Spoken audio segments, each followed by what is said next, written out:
Hello everyone, good morning. Welcome you back in the topic statistics. Yesterday we have discussed few questions and somewhere I found question number C and question number D were bit difficult. I had asked you to solve this all by yourself considering that you will find the problem or the issue in these two questions, question number C and question number D. So I'll be discussing these questions right now in front of you. But before that, I hope you all have got the correct answer as per given here in the solution. So C question, the difficulty I would say that the classes are not continuous. So remember, when the classes are not continuous, you have to make it continuous. So how to make the classes continuous? Let us learn that. So here is the class. I'll be writing maybe fi here, then xi of course here, and fi xi. The method which we are going to use to solve this question is nothing but called as a direct method. We are learning the direct method. Okay, the method is direct. Of course, I did not tell the name of the direct method because you are not going to use this method after this. This is the last time we are using this method. Otherwise, we are going to use the next method. Okay? So remember that.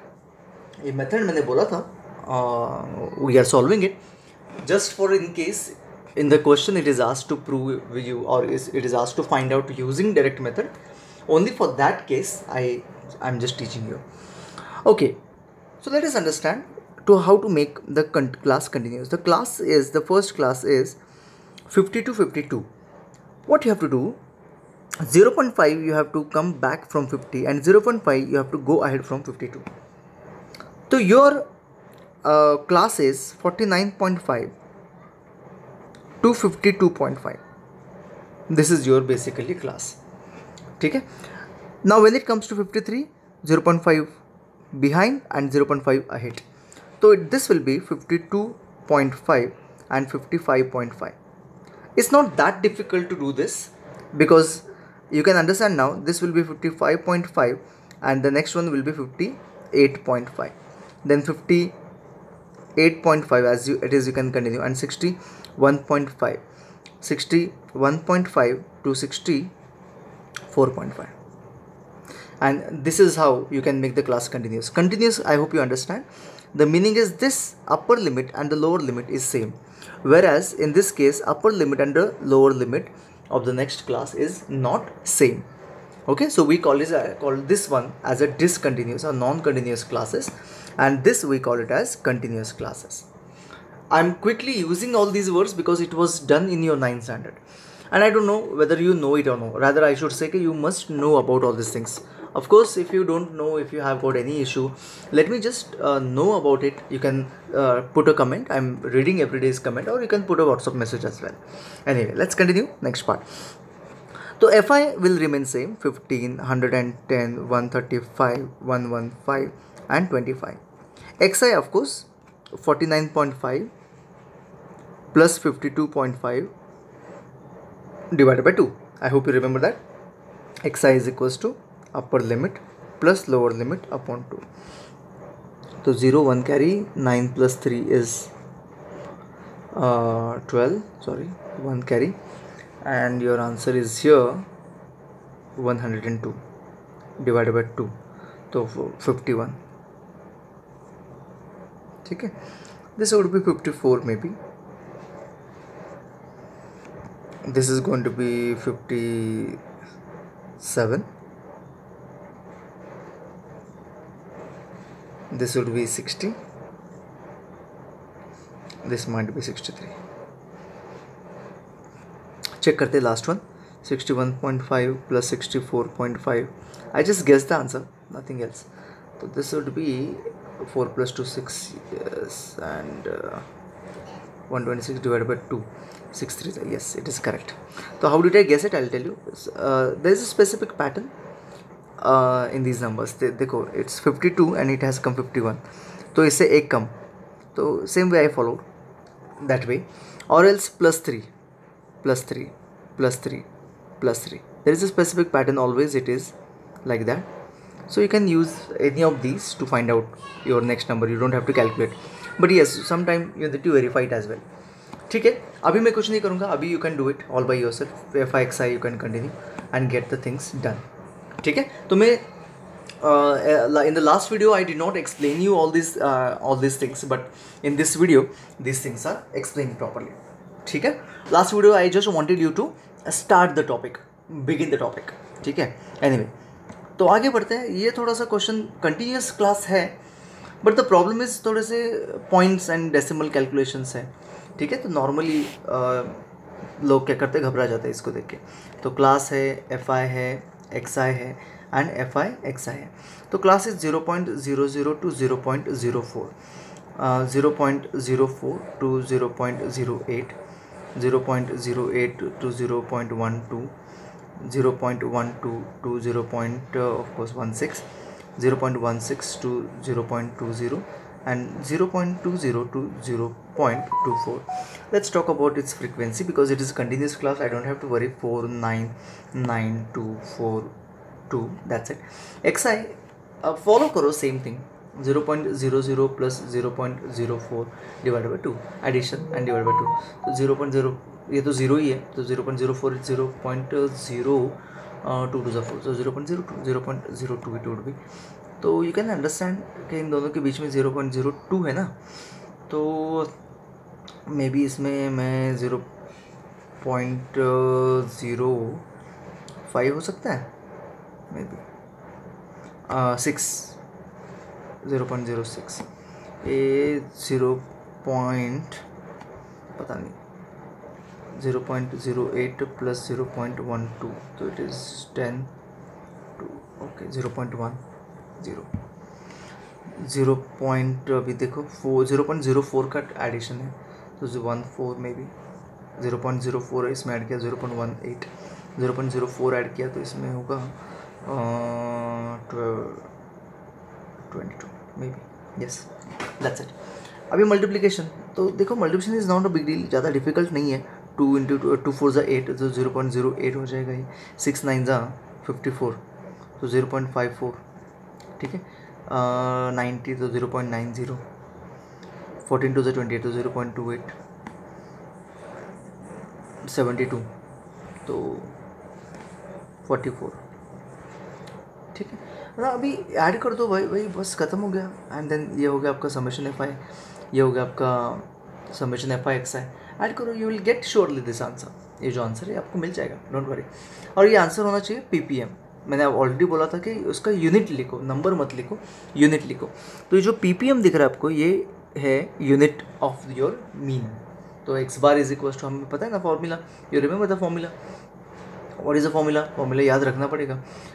X bar is equal to summation f i x i upon summation f i. तो इसका answer आपको मिल जाएगा. The answer is 0.099 ppm.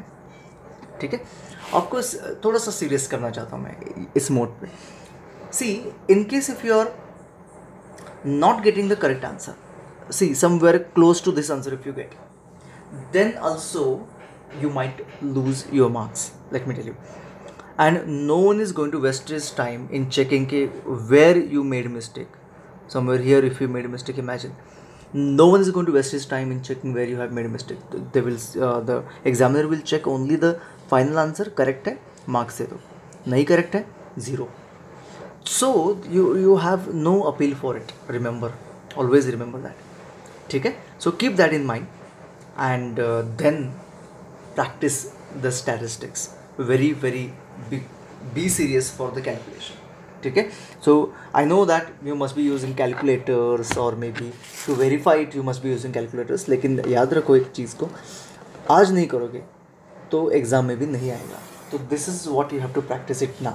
Okay, board exam में तो ये 100% 4+3 7 mark का topic है. तो 7 मार्क आपके अननेसेसरी जाएंगे, अननेसेसरी. ठीक है, तो प्रैक्टिस करोगे तो 100% ये फुल मार्क है, कुछ है नहीं उसमें ज़्यादा, कुछ ऐसे लॉजिक नहीं है, कुछ नहीं, सिर्फ कैलकुलेट करना है, ठीक से आंसर निकालना है. और उसके लिए प्रैक्टिस ज़रूरी है, और प्रैक्टिस के लिए मैं बहुत सारे सम्स दे भी रहा हूँ. लेकिन हाँ, यूज़ करोगे कैलकुलेटर फिर कुछ फ़ायदा नहीं होगा. Okay, anyway got it. तो हम लोग इसको आगे बढ़ते हैं. मैंने बस ये समझाने के लिए ये शुरू किया था. हाँ, अभी नेक्स्ट वन हम लोग यूज़ करेंगे. We are going to find out a mean using the second method, final method. that is called as a assumed mean method. So new method we are using to find a mean called as assumed mean method. ठीक है, तो ये क्या होता है, सबसे पहले इसके लिए क्वेश्चन सॉल्व करते हैं एंड फिर मैं आपको ये मेथड भी समझा देता हूँ। यहाँ पे हम लोग क्या करते हैं, यू रिमेंबर हम लोग क्लास लिखते थे, एफ आई लिखते थे एंड द एक्स आई लिखते हैं। ठीक है, class is 0 to 10, 10 to 20, 20 to 30, 30 to 40, 40 to 50, right? Fi is 7, 10, 15, 8, 10. Xi also remains same, like 5, 15, 25, and then 35, and then 45. ठीक है, यहाँ तक तो सेम ही है। यहाँ से थोड़ा सा चेंज हो जाता है। यहाँ पे हम लोग लेते हैं डी आई। ठीक है, अभी डी आई क्या होता है एंड देन अज्यूम्ड मीन क्या होता है, ये सब कुछ हम लोग डिसाइड करते हैं। सबसे पहले बात आपको एक समझ में आ रहा है कि देखो, मीन जो होता है वो क्लास में से कुछ ना कुछ मीन होता है। Okay, that's the reason it will take a unit of this particular class. तो क्लास में से कोई ना कोई मीन होगा। तो can we consider that, class मतलब क्लास मार्क, क्लास का मार्क भी तो क्लास का ही पार्ट है। तो can we consider, try to understand, can we consider कि कोई भी एक एक्सआई में से मीन हो। जस्ट इमेजिन कि ये हम लोग कंसिडर करते हैं कि मीन है, that means we consider that 25 is a mean, therefore we call it as assumed mean. That means we are assuming that it is a mean. क्या कर रहे हैं हम लोग, 25 को हम लोग मीन कंसिडर कर रहे हैं। ठीक है, ऐसा क्यों कर रहे हैं, so that the things will become very easy, the calculation will become easy. कैसे ईजी बन जाते हैं इससे, देखो d i is equal to x i minus a. ठीक है, एक्स आई मतलब ये वाला एक्स आई, 5 माइनस 25, तो x I is this 5 minus 25, ये आएगा माइनस 20। 15 माइनस 25, तो ये आएगा माइनस 10। 25 माइनस 25, ये आएगा 0। 35 माइनस 25, 10, एंड 45 माइनस 25, 20। ठीक है ना, ये आ गया आपका डी आई। तो डी आई जो है वो थोड़ा सा कंपैरेटिवली इससे ईजी हो जाता है, क्योंकि ये मल्टीपल्स ऑफ 10 मतलब ईजी थोड़ा सा हो गया, राइट। अभी हम क्या करेंगे, एफ आई डी आई करते हैं। जैसे हमने एफ आई एक्स आई किया था, वैसे यहाँ पे instead of f i x i हम क्या करेंगे, एफ आई डी आई करेंगे। D i is nothing but difference बोलो या फिर डेविएशन बोलो, बेसिकली इट इज़ डेविएशन। ठीक है, इट इज़ डिस्पर्शन भी बोलते हैं, डेविएशन बोलते हैं। ठीक है, एनीवे एफ आई डी आई करते हैं, जैसे एफ आई एक्स आई करते थे एफ आई डी आई करेंगे। 7 इंटू माइनस 20, तो ये आएगा माइनस 140। 10 इंटू 10 माइनस 100, साइन के साथ लिखना है, वेरी वेरी इंपॉर्टेंट, ये तो 0 हो जाएगा। 8 इंटू 10 इज 80 हो जाएगा। 10 इंटू 20 इज 200 हो जाएगा। जो एडिशन है प्लस वाले हैं, क्योंकि हमें एफ आई डी आई तो करना ही पड़ेगा, यू नो दैट कि इसका हम लोग एडिशन करते हैं, समेशन एफ आई का भी एडिशन करते हैं। ये कितना है देखते हैं, 10, 10, 20, 30 एंड 40 एंड 50 है। ठीक है, एनीवे आगे बढ़ते हैं। इसको एडिशन कैसे करते हैं, समेशन एफ आई डी आई का, जो पॉजिटिव है उसको ऐड करते हैं 280, जो निगेटिव है उसको ऐड करते हैं 240। साइन भी दे दिया, 40 आ गया आंसर। देखो ओरली आ गया। Okay, that's the good thing of this particular method. Okay, क्योंकि इसमें थोड़ा सा कैलकुलेशन ईजी हो जाता है कंपेयर टू डायरेक्ट मेथड। ठीक है, कितना था बाय द वे, 40 था, राइट, प्लस 40। कभी कभी आंसर माइनस 40 भी आ सकता है, देयर इज़ नो प्रॉब्लम। तो if you get minus 40, write it as it is, no change. ठीक है, एनीवे अभी हम लोग यहाँ तक तो हो गया, बस एक कॉलम ऐड हो गया। कौन सा वाला ऐड हो गया, डी आई वाला, याद रखना है बस, और कुछ नहीं। तो अभी हम लोग क्या करेंगे, पहले देखते हैं फॉर्मूला क्या था। X bar was equals to summation f i x i upon summation f i, ये था फॉर्मूला। अभी क्या हो गया, समेशन एफ आई की जगह पे, समेशन एफ आई एक्स आई की जगह पे एफ आई डी आई आ गया, तो it will be summation f i d I upon summation f आई, वही फॉर्मूला। लेकिन इजंट इट, ये फॉर्मूला कब मिला, जब हम लोग ए सब में से कैंसिल किया, मतलब ए को हमने क्या किया, सबट्रैक्ट किया, तो वो बस ऐड कर देते हैं। मतलब जो भी हमने सबट्रैक्ट किया वो फाइनली एट द एंड हम लोग दे रहे हैं वापस, so that it won't change the answer, actual answer. I hope you are clear with this. तो it's a very simple idea. The idea here is पहले ए निकाल दो सब में से, एंड वापस दे दो। मतलब जैसे हम लोग कॉमन निकाल के एडिशन करते हैं, उस कैटेगरी का ये कॉन्सेप्ट हो गया, सो दैट टुगेदर हम लोग उसको ऐड कर सकें। तो ये है आपका formula for finding mean in using assumed mean method. x bar is equals to, that means mean is equals to a plus summation FIDI divided by summation FI। तो चलो इसको सॉल्व करते हैं। a क्या है मेरा 25 है, समेशन FIDI क्या है 40 है, एंड समेशन FI क्या है 50 है।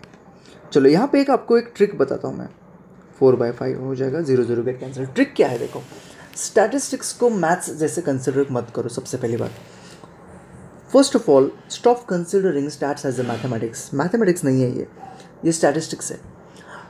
तो अगर इसको मैथ्स जैसा अगर हम सोचेंगे तो हम लोग इसको क्या करेंगे, क्रॉस मल्टीप्लाई करना शुरू करेंगे। बिल्कुल नहीं करना है, ये मैथ्स नहीं है। सबसे पहली बात समझ लो इसको, ये मैथ्स नहीं है।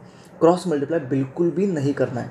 करना क्या है फिर, 25 लिखो प्लस इसको डायरेक्टली डिवाइड करो। ये जो चीज़ दिख रही है इसको डायरेक्टली डिवाइड करो, डेसिमल में कन्वर्ट करो, जो है वैसे ही। याद रखो इस चीज़ को, बहुत बहुत काम आएगी ये चीज़ जो मैं अभी बोल रहा हूँ। अगर आप लोग इस वजह से नहीं करेंगे तो 100% you will be facing difficulties. Cross multiply करेंगे तो फेस करेंगे डिफिकल्टी, गलती होंगी। तो 5 0 0 4 40.58 is 40, तो 0.8 and now add it 25.8 and that's the required answer. ठीक है, ऑफ कोर्स इसका यूनिट चाहिए, इट्स प्लांट इन 1000, सो 1000 वही यूनिट होगा जो यूनिट क्लास का है।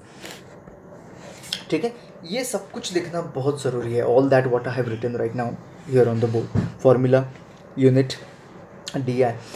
तो इस क्वेश्चंस में, स्पेशली स्टैट्स में, आपको याद क्या रखना होता है, कॉलम्स को याद रखना होता है। मतलब ये जो पहला वाला कॉलम है ना, इस कॉलम को याद रखो कि अज्यूम्ड मीन मेथड में कॉलम्स क्या आते हैं, उसको याद रखो, काम हो जाएगा आपका, सॉल्यूशन आराम से हो जाएगा, नो प्रॉब्लम एट ऑल।